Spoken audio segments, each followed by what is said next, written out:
We're just a few weeks into the new White House administration, and already Donald Trump is making good on his promises to gut US federal agencies and apply tariffs against Mexico, China and Canada, although there is a negotiation around them. The EU is bracing itself to see what's next.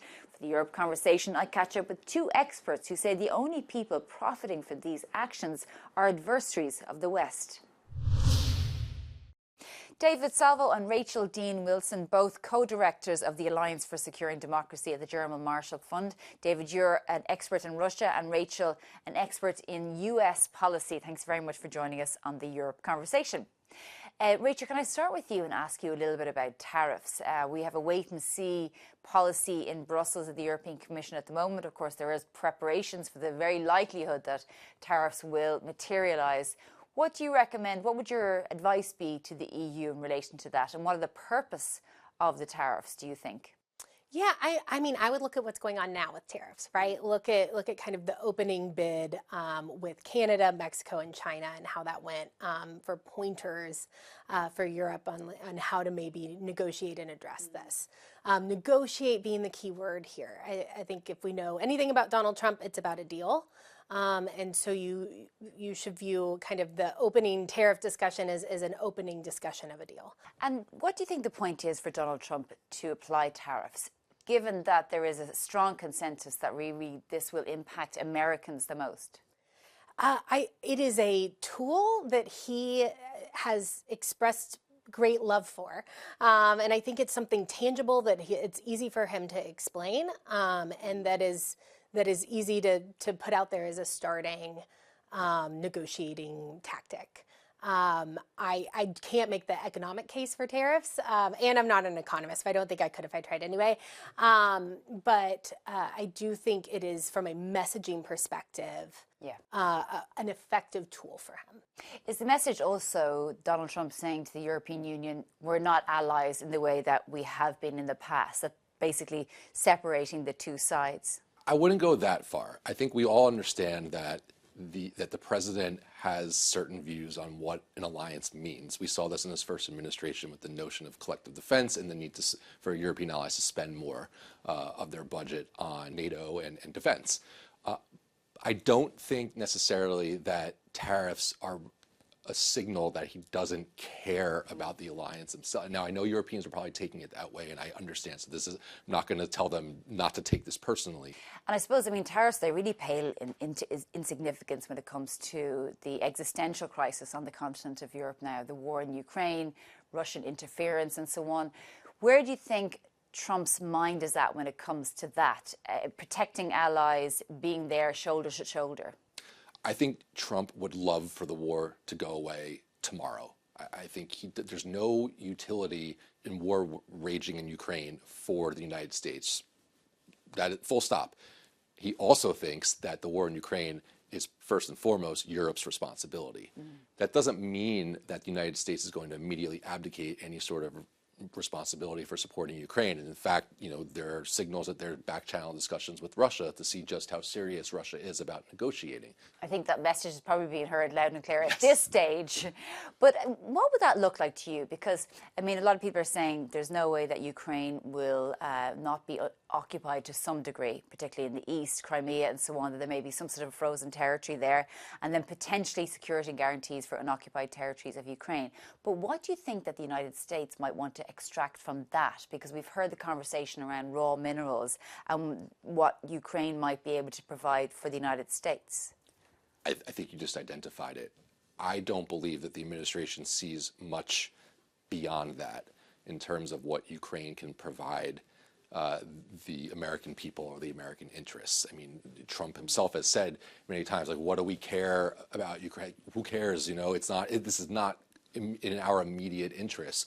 But there are real economic and technological and all sorts of derivatives of like the raw material that Ukraine has that is probably at the forefront of the administration's thinking. Now, I also think that war is bad for business in many respects too. And if we want to have sort of a Europe whole, free, and at peace with a trade relationship that is beneficial in both directions, it's probably not advantageous for there to be, a years-long war raging on the continent too. Rachel, looking at the administration so far, there's been huge, I think people are quite shocked at what's happened in relation to staff at the FBI, the CIA, the Treasury, people's private information being handed over to people associated with Elon Musk, who is an unelected official. I mean, what does this mean in terms of the implications for citizens of the United States, the security of the United States, privacy, and so on?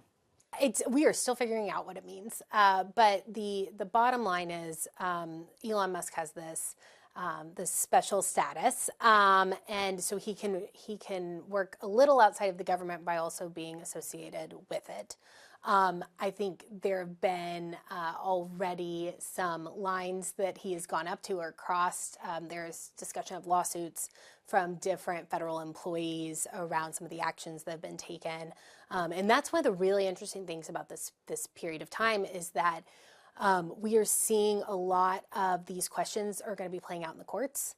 And so we've seen the Trump administration, the Department of Government Efficiency, this outside department that Musk is heading, and inside the Trump administration through executive action and executive orders, really testing the bound of executive power. Rachel, I want to ask you about USAID. Elon Musk said he's putting it through the woodcutter. It's one of the most important organizations globally when it comes to the United States because it helps people in poverty, in war zones, in natural disasters, whether it's global warming, whether it's the Haitian earthquake, and he wants to end it all. Yeah, I mean, this is a great question. It's one of those situations where they just brought a hammer to something that we kind of need a chisel for. There is an overwhelming feeling that there's bloat in the federal government. I think that's true. I think you could go through any agency and pick out programs that don't need to be there, that like we should not be spending taxpayer money on. In fact, in one of my previous jobs on the Hill, we would do a pork barrel spending report, right? And it was to go through to identify somewhat ridiculous projects that the federal government was funding. So this has long been just kind of a byproduct of a large government.